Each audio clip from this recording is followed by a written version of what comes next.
Bonjour à tous. Alors aujourd'hui, je vous présente la carte de la balance de mon oracle astram. C'est la huitième carte. La balance, c'est un signe gouverné par Vénus.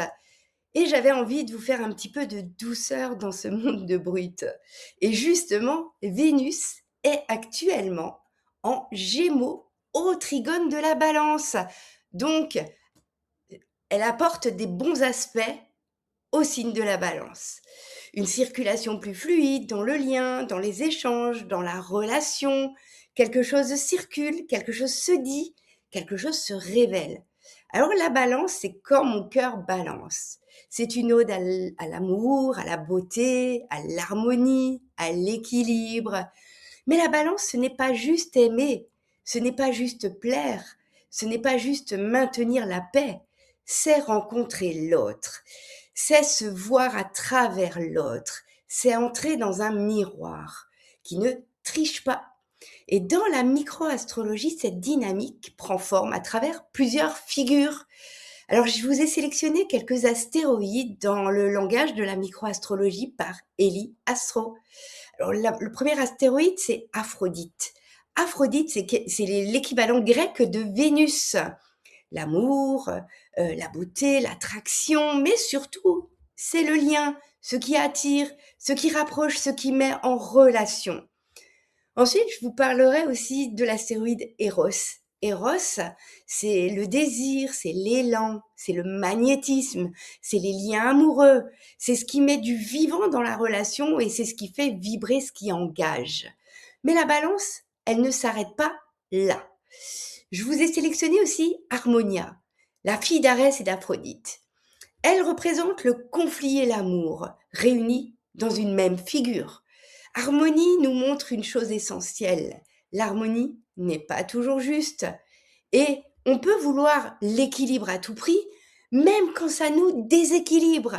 Alors, dans la balance, rechercher l'équilibre apporte un besoin d'harmonie, mais aussi c'est un risque de compromis toxique.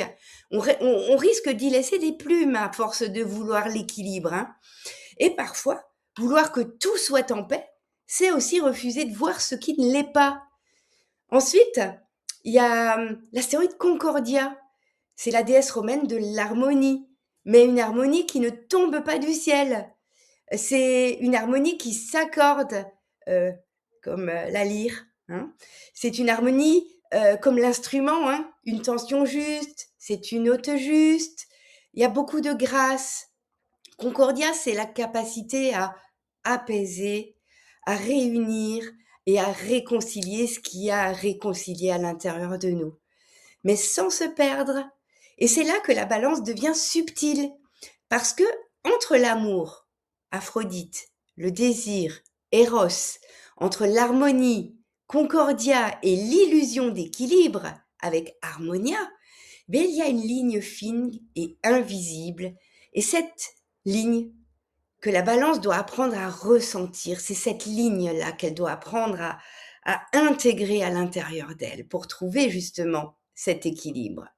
Alors la vraie question, elle devient, est-ce que ce que je vis est réellement harmonieux? Ou est-ce que je fais en sorte que ça le soit pour éviter le déséquilibre? Alors, parce que la balance ne demande pas la paix, hein, elle demande la justesse, la justice.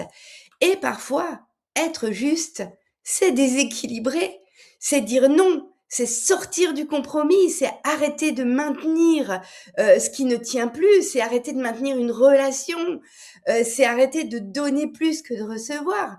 Parce que l'harmonie, la vraie, ne se construit pas en évitant le conflit.